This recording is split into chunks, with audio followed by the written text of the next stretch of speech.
Hey guys, welcome to Red 50. Thank you for tuning into another video. If you're new to the channel, thank you for stopping by. Make sure you subscribe and hit the notification bell so you don't miss out on future videos. So in today's video, I've got some interesting news. So we are all waiting for the S650 Mustangs to be officially delivered. I know a lot of people have ordered them and they are waiting on their deliveries. Matter of fact, I was at my dealer recently to hopefully see them in person, but they said they're still waiting on their official deliveries. So we're expected to get them hopefully by end of this week or at the latest early next week. Now, of course, as you guys know, Mustang is going to be coming out in Mustang EcoBoost trim level, the Mustang GT, and of course the Mustang Dark Horse. The Dark Horse is supposed to have 500 horsepower from the Gen 4 Coyote motor, which to me is absolutely amazing. A completely naturally aspirated engine making 500 horsepower is pretty crazy to me. But does it really make 500 horsepower everywhere?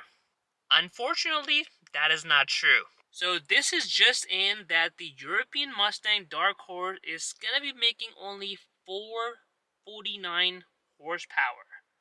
Which to me is kind of crazy because this is less than what the Mustang GT makes here. Of course, significantly less. So we're talking about 30 plus horsepower without the active exhaust on the Mustang GT. So I don't know what has changed, but the Mustang Dark Horse is going to be 449 horsepower, which means it's definitely going to be slower than the previous gen Mustang GTs.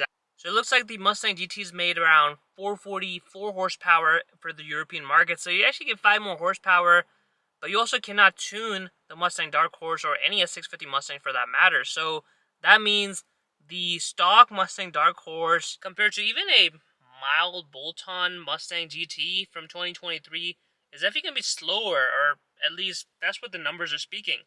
And I don't know what specifically has changed because the Mustang Mach 1 for the 2023 model year actually makes 453 horsepower. Now, I know it's not much, it's only 4 horsepower difference, but what has changed from a 2023 Gen 3 Coyote motor to 2024 Gen 4 Coyote motor that Ford is actually losing 4 horsepower?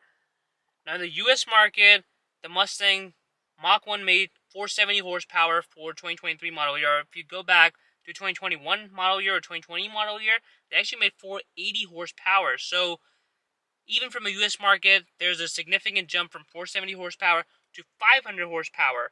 But that does not seem to be the case for the European market. We are seeing only a 4 horsepower bump. While you can make an argument that the Mustang GT is not really comparable because it's not really a track monster or not really a track ready car from Ford directly, the Mustang Mach 1 was sold as a track ready vehicle. So if you already have a Mustang Mach 1 and you were trying to place your order for the Mustang Dark Horse, which is also supposed to be a track ready Mustang basically, it actually might be slower around the track and definitely at the drag strip because you got 4 horsepower less, and the S650 Mustang is supposed to be a little bit heavier than the outgoing S550 Mustang. So why Ford has made that decision, I'm sure it has to do with some regulations, but it is unfortunate that, it was a big deal, at least in the US market, that we're going to have a naturally aspirated Mustang making 500 horsepower, which was absolutely crazy to be having a Mustang, a regular Mustang, not a Shelby Mustang, just any Mustang making 500 horsepower. Now here we are in European market, unfortunately, where you're seeing the Mustang Dark Horse making not even crossing 450 horsepower.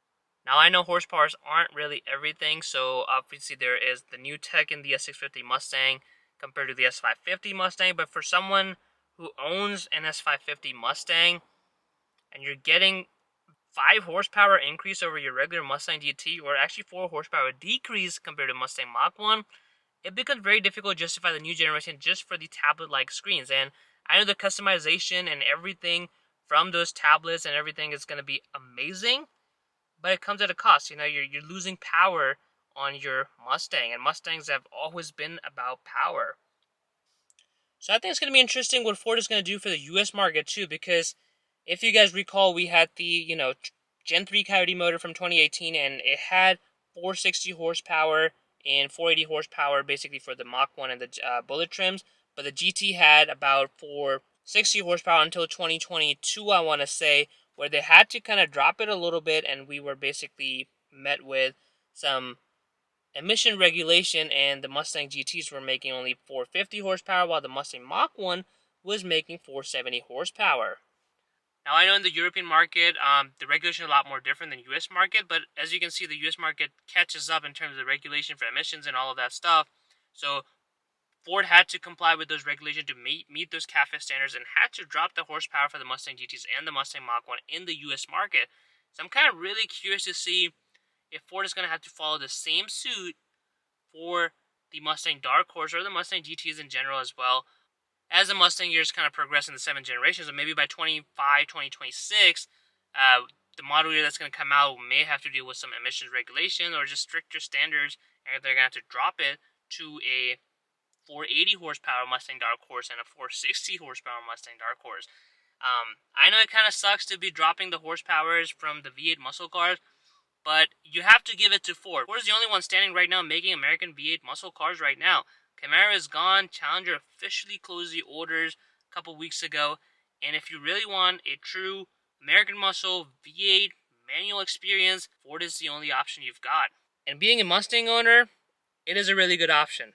Of course, I'm a little bit biased, but honestly, the high-revving V8, the Coyote motor, and the ability to make tons of power, and I know you can't tune the S650 Mustang just yet, but I'm sure the tuners are going to be added, and they're going to want to tune it out. And we are eventually going to unlock the ECU to be able to modify the Mustangs and tune them in. Well, guys, I hope you enjoyed this video. Make sure to smash that like button. Comment below, what are your thoughts on the Mustang Dark Horse dropping the horsepower for the European market? And of course, subscribe to Red 50 for more videos.